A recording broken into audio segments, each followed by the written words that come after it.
Bienvenidos a Mente en Expansión, un podcast para entender cómo la mente, la biología, la historia familiar y la programación neurolingüística influyen en la forma en que vivimos, sentimos y actuamos.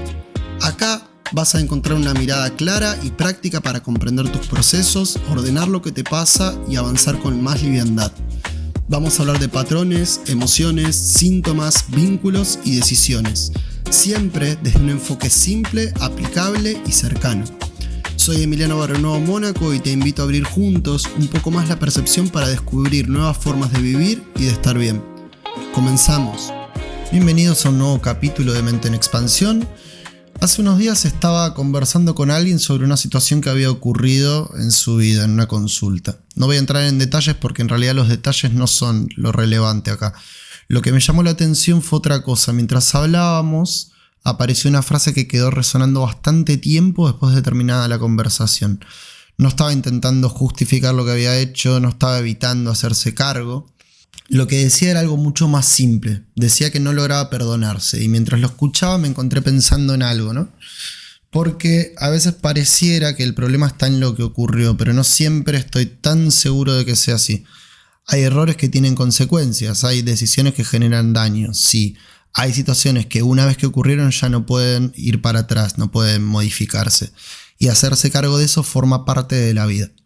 Ahora bien, hay algo que me parece interesante observar, porque una cosa es asumir la consecuencia de una acción y otra muy distinta es construir una identidad alrededor de una acción, de esa acción específicamente. No es lo mismo decir me equivoqué que empezar a vivir desde no puedo confiar en mí, ¿no? Y ahí es donde me parece que empieza algo mucho más complejo, porque el problema deja de estar en el error en sí mismo y empieza a aparecer en la relación que una persona desarrolla consigo mismo después del error. A veces pareciera que el hecho terminó, las consecuencias ya ocurrieron, el aprendizaje de hecho ya llegó y sin embargo algo sigue latente, como si una parte siguiera sosteniendo una especie de condena interna. Y me parece interesante usar la palabra condena porque no se parece a la de responsabilidad. Responsabilidad y castigo no son la misma cosa desde ya. Hacerse cargo de algo implica reconocerlo, aprender, reparar lo que sea posible y seguir avanzando. El castigo funciona bastante distinto. El castigo de hecho suele inmovilizar, suele paralizar. El castigo deja a la persona detenida frente a algo que ya pasó. Y cuanto más observo ciertos procesos, más me pregunto si no existe una enorme confusión entre ambas cosas. A veces alguien cree que se está haciendo responsable y en realidad lleva años castigándose, como si el sufrimiento fuera una forma de pago, como si seguir sintiéndose mal demostrara que realmente entendió, como si dejar de sufrir fuera equivalente a quedar impune. Y ahí aparece una pregunta bien interesante, ¿no? ¿Quién decide cuánto hay que sufrir por un error? Porque llega un momento donde ya no está tan claro qué se está reparando. Lo único que queda es una sensación permanente de deuda. Y quizá ahí aparezca uno de los costos más grandes de todo esto. Porque el problema ya no es lo que pasó, el problema es lo que empieza a pasar después. Empiezan a aparecer dudas, empieza a aparecer desconfianza, empieza a aparecer una necesidad exagerada de control y poco a poco la atención deja de estar puesta en aprender, empieza a estar puesta en no volver a equivocarse. Y eso cambia completamente la forma de vivir. Porque aprender supone movimiento, supone ensayo, supone error, supone de hecho corregir.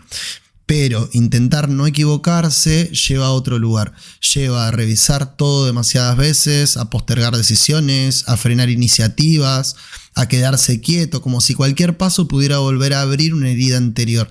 Y entonces aparece algo bastante curioso. El error ya no está en el pasado, empieza a proyectarse en el futuro. Empieza a participar silenciosamente de decisiones que parecen no tener relación con lo que pasó. Y sin darse cuenta, una persona puede terminar organizando gran parte de su vida alrededor de un intento permanente de no volver a pasar por lo mismo. Y acá quiero hacer una observación que para mí es importante. Cuando alguien queda atrapado en un error, suele mirar permanentemente hacia atrás, hacia lo que hizo, hacia lo que ocurrió. Pero hay una pregunta que cambia bastante la perspectiva, ¿sí? No es tanto qué pasó, sino qué conclusión saqué sobre mí mismo a partir de eso que pasó.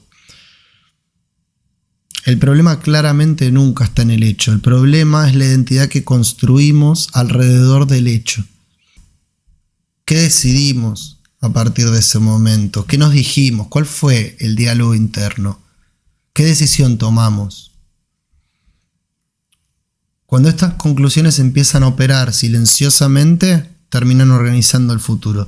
Por eso, una de las preguntas más útiles para hacerse en este contexto sea ¿qué parte de mi vida actual está intentando evitar un error del pasado? Porque a veces la respuesta aparece en lugares inesperados, en decisiones que se postergan, en conversaciones que no pasan, en proyectos que no avanzan, en oportunidades que dejamos pasar, y no justamente porque falten capacidades, no porque falten recursos, sino porque hay una parte que sigue intentando garantizar que aquello no vuelva a pasar.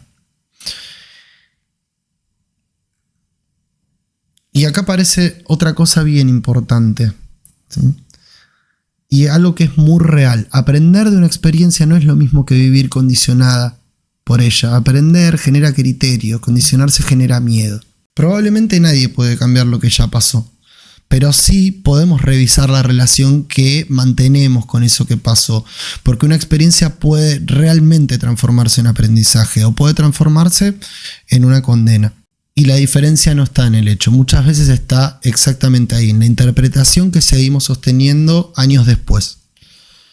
Quizá la pregunta que vale la pena quedarse con todo esto sea cuántas decisiones de la vida actual siguen siendo tomadas por una versión antigua de uno mismo que todavía cree que no merece volver a confiar. Porque si esa pregunta encuentra una respuesta honesta, probablemente empiecen a aparecer posibilidades que hasta ahora estaban completamente fuera del mapa. Esto fue Mente en Expansión. Gracias por estar. Nos encontramos el viernes próximo.